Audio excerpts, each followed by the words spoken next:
how's it going? It's me, Betty Jean. In today's video, I thought it would be fun to walk down memory lane a little bit and talk about my favorites from last year.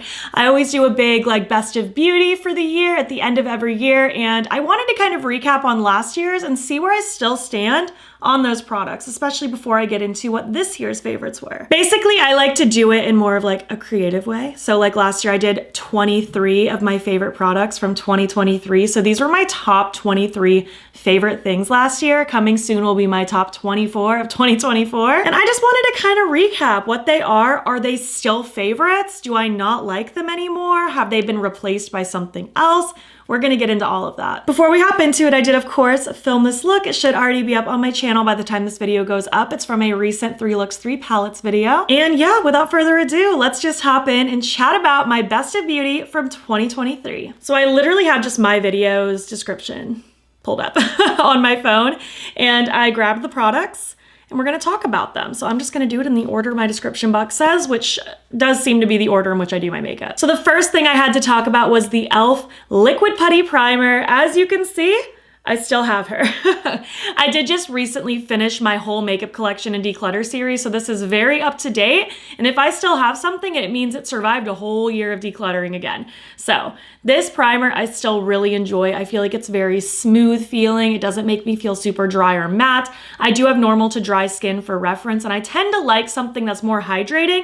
And I feel like this is a very good smoothing primer that doesn't dry me out, and that's very hard to find. So this was a great one. I don't know if I would still consider it like a top favorite. I just feel like I have other primers in my collection that I might be reaching for first, but I do still really, really enjoy this one. I think it's fantastic. Next up is one I don't have anymore. It's the Freck Rich Bitch Primer, and actually I remember loving this primer, and it makes me, you know what, I'm gonna add it to my Sephora cart now, just so that next time I make an order, I might pick this up again, because I did really enjoy it.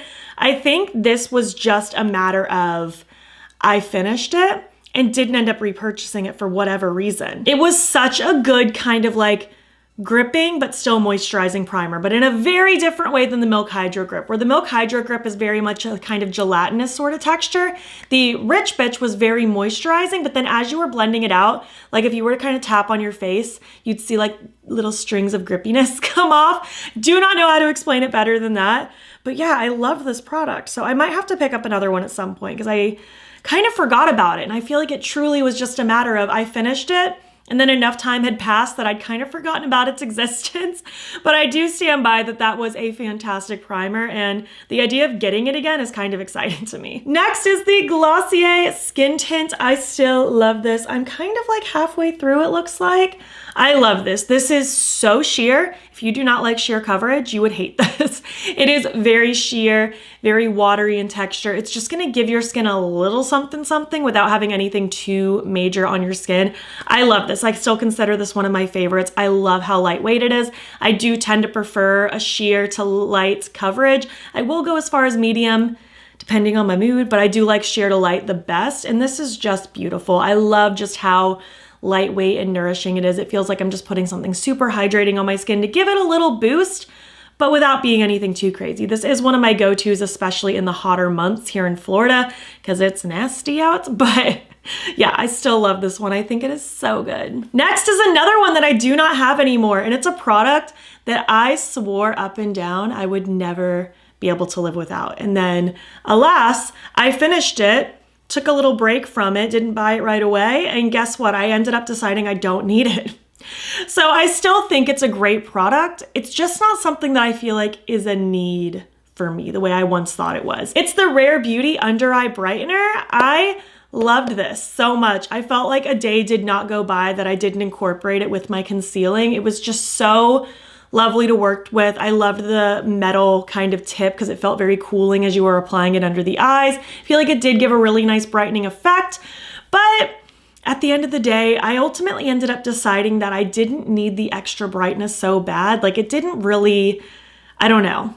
Once I was without it, I was like, this doesn't really seem much different than when I had it. So I feel like I was just kind of in delusion with myself that I needed it when I was in peak obsession with it. But then once it was gone, I was kind of like, okay, that was fun. I don't know if I need it again. So that was that. I think I went through one, maybe 2 tubes of it max. I don't even know if I went through a second tube of it, but I liked it for a time, but ultimately decided I don't think this is like the end all be all, something I need forever kind of product. If you like an under eye brightener though, I did think it was really good. If that's a type of product you utilize a lot, I think it is a beautiful formula. Next is the e.l.f. Halo Glow Contour Wand. I still have it and I still love it. It's actually getting pretty low. I'm probably gonna need to repurchase it soon.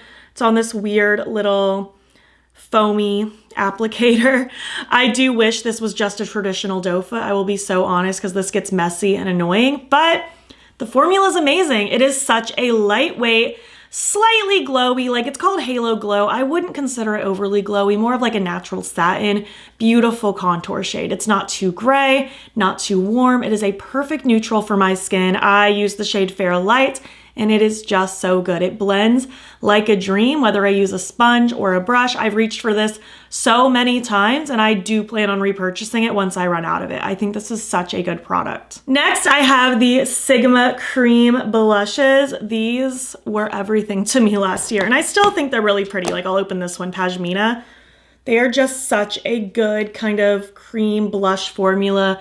Love using these with either a sponge or a brush, though I do tend to prefer a brush. This is such a beautiful formula. It's all just so creamy and blends so nicely. I don't know if I consider it like a top favorite right now just because I have so many blushes I'm using constantly, but as you can see, I did keep all 4 of mine from my declutter this year. So I still do enjoy them quite a bit. I just don't know if I'd consider them like a top favorite. There's just other cream blushes that I really, really love. Like the Lawless ones came out this year that I'm loving. I love the new Unearthly ones. I forever love my liquid like Rare Beauty ones. That'll never change. I love the liquid Lunar Beauty ones. I just have a lot of liquid and creams that I enjoy. So it's not that I don't like these as much. I just have so many things that I do love that I'm not using these like exclusively, but I do still find them to be beautiful. They blend so nicely. I really enjoy them. Next, I have the Blend Bunny Bare Cheeks Blush Palette. I still think this is fantastic. And I feel like I saw the brand recently say they are discontinuing this. So if it's still available on the website, it is most likely deeply discounted, and I think you can stack affiliate codes on top of it. I will have everything I talk about today linked down below for you, as well as any discount codes if I have any. So if you want this, I think you need to snag it soon because I don't think it's going to be here forever, unfortunately. But this is the Bare Cheeks palette. It is so pretty, such a good blush palette. I feel like I still do reach for this from time to time. Again, I have a lot of blush that I love and I try to cycle between different ones constantly, but I do still find myself gravitating toward this one. I love the kind of weird neutral tones. Like we have kind of these like easy to wear shades, like they're still muted and toned down, but they're a little bit funkier. Like we have weird pinks, the mauve purples, the oranges. It is such a good palette. The formula is so beautiful, so pigmented, but blends so deliciously. I still love this one. Next is the Nabla Freckle Marker. I still love this. I bought a new one a couple months ago and it's just so good. And I feel like, you know, it's just so affordable compared to like Freck. I will still forever love Freck, just the original freckle maker type product.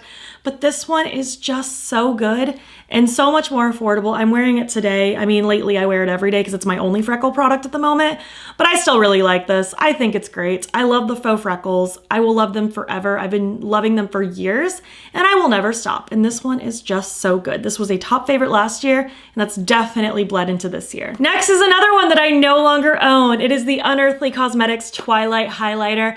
I loved this so much. And I feel like even last year, I did realize that it's very similar to the Fenty How Many Carats Diamond Bomb, aside from the texture. The Unearthly felt much more of just like traditional powder, whereas the Fenty one feels more of like a putty, but the application and the way it looks on the face, very similar. But I justified last year keeping them both because I just loved that like sheer diamond sparkle so much. But this year during the past declutter, I was really trying to condense down some things that I didn't need, and I really did not need 2 of basically the same highlighter. So I ended up keeping Fenty just because that's forever my top favorite highlighter. But the Unearthly one is still beautiful if you want just like a sheer, just sparkly highlighter where there's not a color to it. It just looks like diamond sparkle. Very Twilight. It is the skin of a killer Bella. It's gorgeous. It's gorgeous. It's amazing. I just didn't need 2 of the same thing. Moving on to palettes, similar to what I'm gonna do this year. Last year, I only talked about my top 5 favorite palettes because my end of the year ranking is very soon after these types of videos, so I didn't want to be repetitive or spoil the entire ranking. So I just talk about my top 5 in no particular order, so you won't necessarily know which one is like first, second, third, fourth, fifth, you know? So we're gonna talk about the 5 that I picked for last year. Again, in no particular order, I'm just gonna talk about them in the order that I talked about them last year, because that's the order they're written in my description box. First is the Stone and Rock by Oden's Eye. I did love this so much. I think she's so pretty. I will forever consider this like a, you know, like a Forest Witch kind of palette. I just love the grungy, earthy greens. I think this is so pretty. I do still really vibe with this one. It's one of my favorites this brand has ever done. I think it's too good. Next is the Shroud Cosmetics Moonfall, and just like as a quick segue, if you saw my eyeshadow palette collection and declutter video, I already talked about this, so I'm not gonna dwell on it too much, but at the end of the day, the brand kind of disappeared. I wish nothing but the absolute best for the owner, but just with the lack of communication and me trying to get a hold of her over the last year and not being able to communicate with her at all, I'm just no longer comfortable promoting this brand at this time. If she comes back like super strong and like reinvents herself and has a renaissance, I will reconsider things, of course. But at this moment in time, it's just not a brand I'm comfortable promoting, just because I do think you can still order off of her site. I just have no clue if you're gonna get anything. So it's just an unfortunate, uncomfortable situation that makes me very sad. So all that being said is I technically did declutter my Shroud palettes from my collection. I just moved them to a keepsake box. So I'm keeping them in my life, just not like on my shelf with my palettes. I feel like that's just better for me. But I do have this to talk about for this video, so I'm just gonna talk through it really quick. It was the Moonfall palette. I did love this one last year. I loved it so much. I miss this brand every single day. I loved this brand with my whole heart. They were one of my top favorites of all time. And it makes me sad that things are just very questionable right now. But this was one of my top favorites last year. I would still consider it a top favorite if I was comfortable like promoting the brand, if that makes sense. It's a very odd situation, but that's kind of where it's at. I do still think it's beautiful, and if things weren't the way they are, I would absolutely still be like raving and shouting from the rooftops about that palette. Next is the Beaute Bar Basic Witch. I still consider this like one of my top favorite palettes. It might still be my #1 favorite palette in my collection. I am gonna bring back my top 10 series at the beginning of the year, so stay tuned, and I can like really dive deep into what my top favorites of all of the aspects of my collection are. But I'm pretty sure this might still be #1. It is the Basic Witch, and it is just so good. I love these colors. I love the formulas. This brand is one of my top favorites. I'm wearing one of their palettes today. They just make such good stuff, especially their spooky palettes. They are such good themes, and I just love this color story. It's very just like potions. It's delicious. It's delicious, and I love it, and I absolutely still adore this palette with my whole soul. Next is the Cosmic Brushes Muse palette. I still love this palette so much. This was the first palette I ever bought from this brand, and over time of using and loving the brand's products, they now send me their palettes when they're coming out, which is just the coolest thing because I love this brand so much, and I still consider this one of my favorites they've ever done. It is just so pretty. I love the grungy garden aesthetic. It is just everything. Love these colors, love this brand's formulas. The mattes are just so delicious, and the shimmers are so pretty on the lids. I love it. I think the Undergrowth may have crept up to being my favorite over this one. This one's definitely at least in second or third place. I will eventually rank all of my Cosmic Brushes palettes. I just don't feel like I have enough yet, but this one's up there. This is still a top favorite from the brand. Really, it might even still be #1 because it's just such a good color story. I'd have to really think about it, but all that to say is I still consider this a favorite. That's the whole point of this video. Absolutely yes. And last palette I have to talk about is the Ensley Reign Harvest Moon. I adore this still with my whole heart. It is still my favorite one that the brand has done. I think it is just so good. I love an autumnal color story. I love a grungy vibe. I love all these different shifty shimmers. They are so pretty. I've taken this one traveling with me. I've used this so many times. It is just such a beautiful palette. I love it. I love it a lot. So yes, this is still a favorite for sure. Next, I have written down the Menagerie Moonlit Metal Toppers. I didn't even list shades in my description box. I just wrote Moonlit Metal Toppers. I have so many. I have a whole like case full of them. I probably have like 20 of them. I just grabbed 3 that I knew that I loved a lot. Atlas Moth, Amalite, and Tetra. They're just so pretty. I love these colors. I didn't mean to pick 3 that kind of fit the same vibe and kind of match me today. So unintentional, but these are three that stand out to me a lot right now. Clearly I'm into blues. But these are just gorgeous toppers. You can use them on your eyes, blend them out to be a beautiful liquid shadow and kind of blend the edges into whatever you have going on. You could use them like as winged liner if you use like a liner brush. You can also top these over lips if you want like a really cool sparkly metallic lip situation.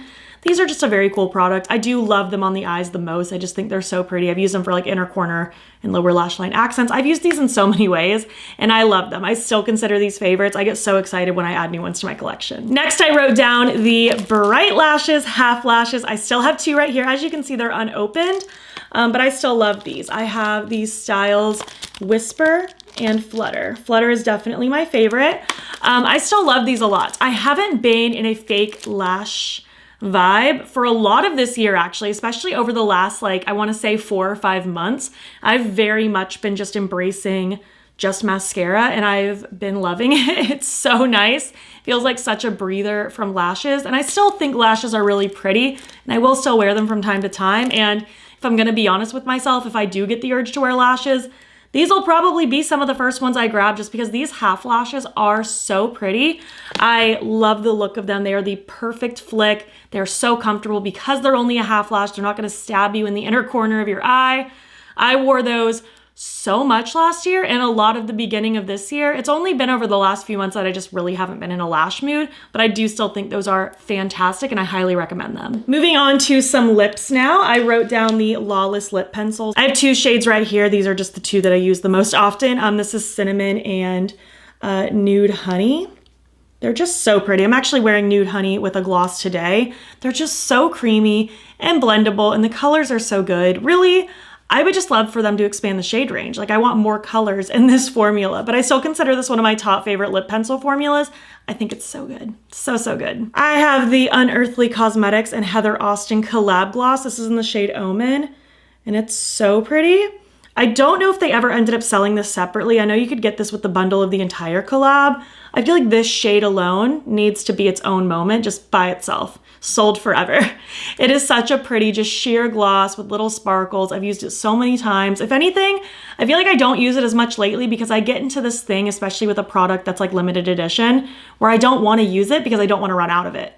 But then I just don't use it. I need to use this more because I do still love this. It's my favorite gloss this brand has ever done. It's just so slippy and comfortable and shiny and absolutely delicious. I love this. I wrote down the Blend Bunny lip oils. I just grabbed this one in the shade Juicy. These are so pretty. They have like, I don't know, I want to say like 6 or 7 shades. I want to say 6, maybe 7, maybe 8. I'm not sure.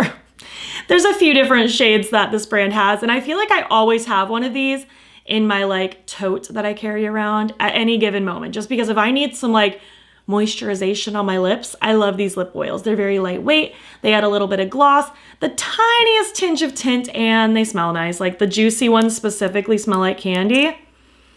It smells like candy.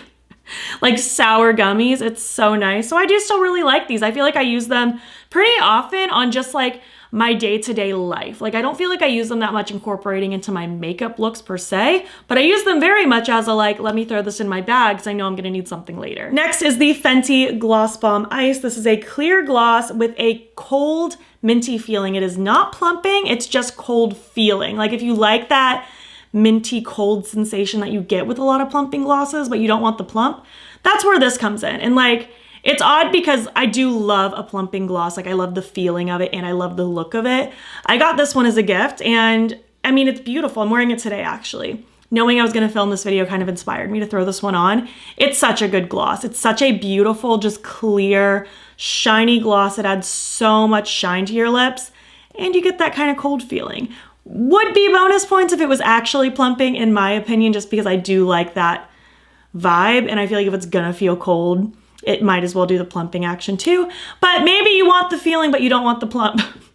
Either way, this is a fantastic clear gloss. It's so good. Next, I wrote the Lawless gloss in the shade So Me. I don't know why I wrote So Me specifically, but I guess this was a favorite specifically last year. I do still love these glosses though. They are some of my top favorites. I just love the look of them. They're such a good formula. They're a little bit more of a thicker gloss, but not in like a goopy way. Like they're just a little bit more solid looking. They're not like a sheer sparkly, they're a little bit more just opaque. And these are plumping, so you're gonna get that tingly minty sensation and the plump, and I just love these. I always consider these one of my favorite gloss formulas ever. So yes, these are still favorites for sure. The next one I do not have anymore. And I think it's just because like for a time, I really enjoyed it. Like obviously I really enjoyed them last year. I wouldn't have included them in my Best of Beauty 2023, but I don't know, over the course of this year, I just found myself not reaching for them as much. And then when my declutter came around, I was like, you know, these aren't a bad product, but I really need to condense my lip collection down, and these just aren't ones that I'm reaching for anymore, so I ended up giving them to friends. But they're the Sigma lip creams. I did really enjoy these for a time. Basically, they're in kind of like a liquid lipstick or even a lip gloss sort of component with a doe foot, and they apply kind of like a liquid lip or a very thick gloss, but it stays more of like a creamy lipstick. Kind of like more of a creamy liquid lipstick. Like if you can remember the Ultra Satin lips from ColourPop back in the day, maybe that, just like slightly thicker.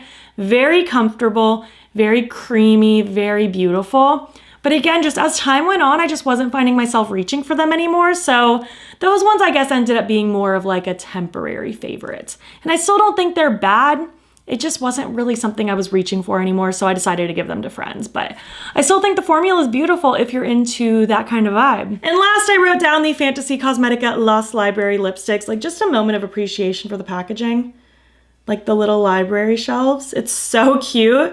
This one in specific is the shade Buried. These are such beautiful lipsticks. They are so creamy and so comfortable, and I feel like these are very underrated from the brand. Now, the eyeshadow palettes from Fantasy Cosmetica is definitely where they shine. Like their eyeshadow palettes are so good, but I feel like these flew under the radar a little bit, and they are just so nice. They are such a creamy, comfortable lipstick formula. She has multiple shades of like, you know, kind of easy to wear neutrals. We have the brown, we have a couple different shades of red, but we also have some funky colors. Like they have a blue and a green. Very, very fun. So I still really enjoy these. I would love to see the shade range even extended one day, but that's just me. I think these are great. So yeah, that about wraps it up for my recap on last year's Best of Beauty, the 23 things I loved the most in 2023. And I feel like for the most part, everything is still very solidly a favorite in my collection. A couple things I just kind of grew out of and just wasn't as in love with, but I still think they're good. And one of them, the primer, I feel like I need to just buy a new one because I'd forgotten how much I loved it, and I'm very re-inspired to have that in my life again. But I would love to know your thoughts. Do you love any of these products? Do you have major favorites from 2023 that still stand the test of time for you now in 2024? I'm very excited to film my Best of Beauty for 2024, so stay tuned for that. I'll be talking about my 24 favorite products for 2024, and I've been compiling my list, and I'm very excited to talk about everything. If you made it to the end of this video, why don't you leave me your current favorite emoji? We talked about a lot of favorites, so leave some favorites. And if you like this video, please give it a thumbs up. It helps my channel out a lot. And if you're not already, you can follow me over on Instagram. I'm BATTYBEAN there as well. Also, if you want to, you can subscribe. I'm posting most days over here, and you can join my channel memberships. The link to sign up will be down below. There's a couple different tiers with a couple different perks, and I would love to have you. Also, the link to my second channel is in my description box if you would like to hop over there for some additional content. Thank you so much for watching, and I'll catch you in the next one. Okay, bye.